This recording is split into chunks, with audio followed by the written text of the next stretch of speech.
Hello दोस्तों, welcome to my channel. दोस्तों, पिछले 10 या 15 सालों में अगर आप ऑब्जर्व करेंगे हिंदुस्तान में, बॉलीवुड में दो तीन ऐसी हिस्टोरिकल वॉर फिल्म्स बनी हैं जो कि काफ़ी इम्प्रेसिव रह चुकी है। उसमें से एक जो मुझे लगती है वो है अकबर 14, और दूसरी जो अभी पद्मावत। उसको ज़्यादा ऑथेंटिक नहीं मैं बोलूँगा, मगर वॉर और हिस्ट्री को मद्देनज़र रखते हुए ये दो फिल्में काफ़ी अच्छी फिल्में मुझे लगती है। दोस्तों, आज के टाइम पे जब भी कोई एक हिस्टोरिकल फिल्म आती है, ठीक है, तो डेफिनेटली एक कंपैरिजन तो बनता ही बनता है। बिकॉज अगर आपने पद्मावत जैसी इतनी अच्छी फिल्म देखी है, और उससे भी पहले अगर आपने अकबर 14 जैसी एक बहुत ही पावरफुल फिल्म देखी है, जिसकी प्रेजेंटेशन, जितना भी जो वॉर सीक्वेंस था, वो सारा इतना अच्छी तरीके से किया गया था, तो डेफिनेटली अब जो फिल्में आती है या तो उनका एक तरीके से उनके ऊपर एक बोझ है कि वो उनसे अच्छी हो, या कुछ नया एस्पेक्ट दिखाए, या और भी उसका जो लेवल है वो और भी ज़्यादा ग्रेट हो। मगर जब हम पृथ्वीराज का ट्रेलर देखते हैं तो मुझे ये जो ट्रेलर है मुझे काफ़ी ज़्यादा एवरेज और ठंडा लगा है। और इसका मेन रीज़न यही है कि मैंने अगर इससे और भी बड़ी फिल्में देखी है अपने पास्ट में, तो फिर जब मैं ये देखता हूँ तो मुझे उसके कंपैरिजन में बहुत ही एवरेज लग रही है। ये तो एक रीज़न है। दूसरा दोस्तों, ये अभी कुछ ही टाइम पहले एक फिल्म आई थी पानीपत, और उसकी और पृथ्वीराज की अगर आप थीम देखेंगे, थीम थीम क्या है कि एक इन्वेडर आ रहा है बाहर के देश से, और वो यहाँ पर आके अटैक करता है। और उसमें यहाँ का जो एग्जिस्टिंग राजा है, इस यहाँ के जो किंगडम है उसका जो एग्जिस्टिंग राजा है वो हार जाता है। तो ये एक सिमिलर थीम है, और मैंने कुछ टाइम पहले ही पानीपत देखी हुई है। और अब मुझे समझ में नहीं आ रहा है कि ये जो पृथ्वीराज की जो फिल्म है, इसमें भी एक सिमिलर थीम को फिर से एक्सप्लोर किया जा रहा है। बिकॉज उसमें अगर आप देखेंगे मोहम्मद गौरी जो हिंदुस्तान में आते हैं, और उनकी जो जंग होती है, जो बेसिकली दो जंगें हुई थी मोहम्मद गौरी और पृथ्वीराज साहब के बीच में। जो पहली जो जंग हुई थी, उस जंग में मोहम्मद गौरी के पास कुछ 20 से 25 हज़ार सैनिक थे, और पृथ्वीराज साहब के पास कुल मिला के 50 हज़ार सैनिक थे। और जो मोहम्मद गौरी की जो सेना थी उसकी जो स्पेशलिटी हुआ करती थी वो रहती थी जो घोड़े पे जो तीर मारा करते हैं, जो मंगोल्स भी उसमें बहुत ही ज़्यादा स्पेशलिटी हुआ करती थी। तो ये मोहम्मद गौरी की स्पेशलिटी थी कि उनके पास एक यूनिट था जो घोड़ों पे तीर मारता था, और मतलब आधे वक्त भी मार रहा है और जब मार के भागता था तभी भी पीछे से तीर मारता था। इसमें वो हाथ में नहीं आते थे और बहुत सारे लोगों को घायल या मार देते थे।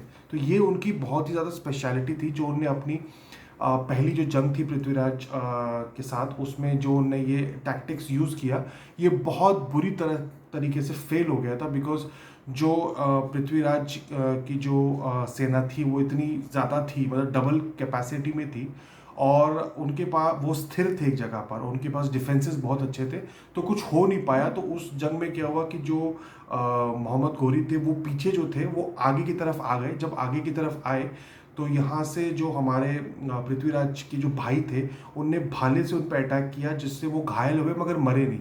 और वो तुरंत उनकी सेना और वो उनको बचा के मोहम्मद गौरी को वापस भाग जाती है। तो जब भागती है तो ऐसा कहा जाता है हिस्ट्री में कि जो पृथ्वीराज के जो सेना थी वो उसका पीछा करके उनको मार सकती थी, फाइनली उनको ख़त्म कर सकती थी।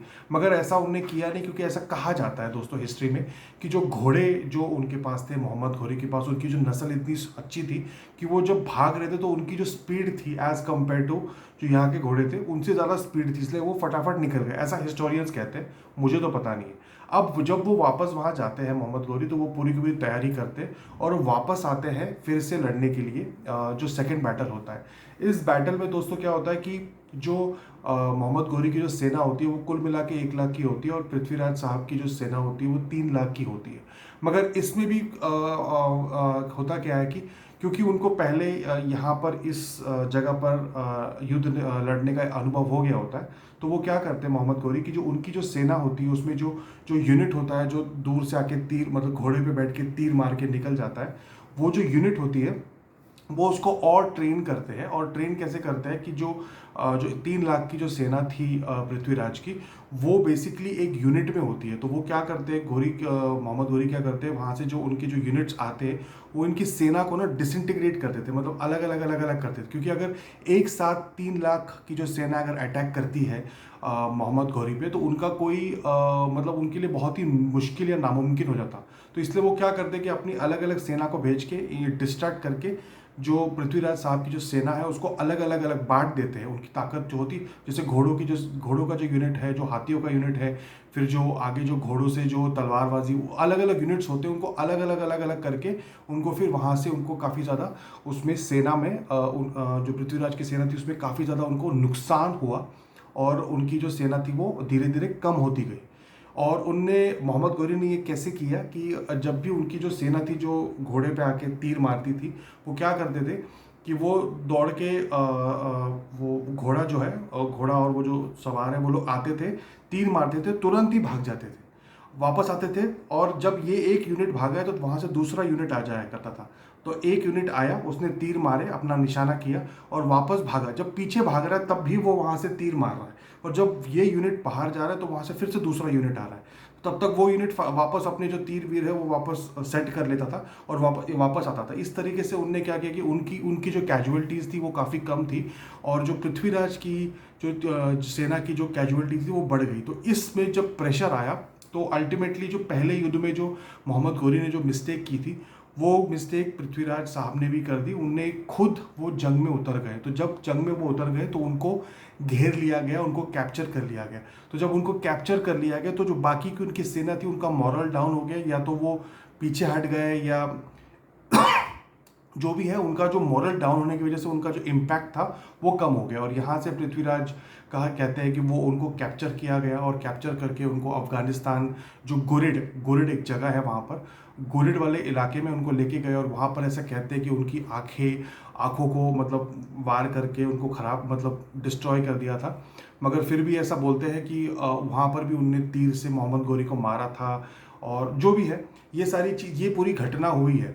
तो दोस्तों अब मैंने आपको बेसिकली एक आइडिया बता दिया कि ये जो फिल्म हो रही है इसमें ये पूरी एक्टिविटी होने वाली है, क्योंकि ये ऑथेंटिक जो हिस्ट्री है वो मैंने आपको बताई है। अब दोस्तों आप मुझे बताइए कि ये जो कहानी है, ये जो मैंने आपको बताया है, इसमें डेफिनेटली ये कहानी बोली जानी चाहिए। मगर आप मुझे बताइए कि दोस्तों अल्टीमेटली तो यही होता है ना कि ये एक राजा है जो अपनी जो किंगडम है उसको बचा नहीं पाता है। तो ये ऑलरेडी हम लोगों ने किताबों में पढ़ा है। अब जब आप इसको फिल्म के लेवल पे जब आप दिखाते हैं तो आप इसमें नया क्या दिखाएंगे। और जबकि दोस्तों आप ये नोटिस करना कि जो पानीपत वाली जो फिल्म है जो अभी कुछ कुछ टाइम पहले आई है, उसमें भी आप देखें दोस्तों सिमिलर थीम होती थी। तो अब आप मुझे बताइए कि इसमें नया क्या दिखाने के लिए है।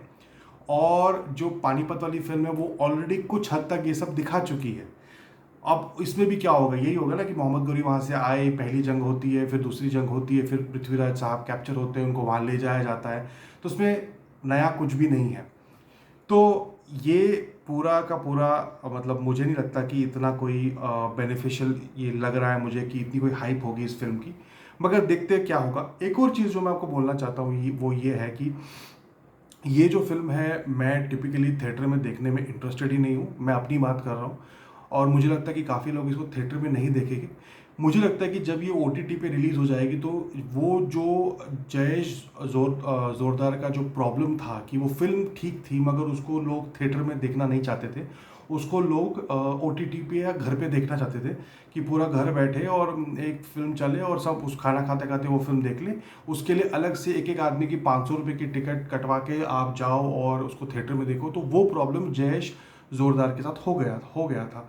और मुझे लगता है कि यही प्रॉब्लम कहीं ना कहीं पृथ्वीराज जो फिल्म है उसके साथ भी हो सकता है कि लोग यही पसंद करेंगे कि भाई टीवी ये फिल्म है जो हमें देखनी चाहिए, समझनी चाहिए हमारे इतिहास को लेके। बट क्या पता मैं इसे घर में ही देखना पसंद करूँगा और वही खाना वाना खा लिया, पैसे बचा लिए और अपना घर पे देख लिया।